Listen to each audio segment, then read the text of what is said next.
गणनायकाय गणदैवताय गणाध्यक्षाय धीमहि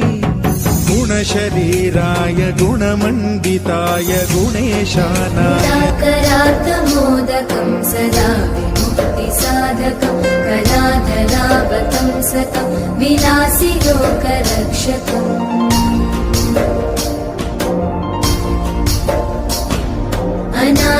अनायकैकनायकं विनाशिते भदैत्यकं नताशुभाशुनाशकं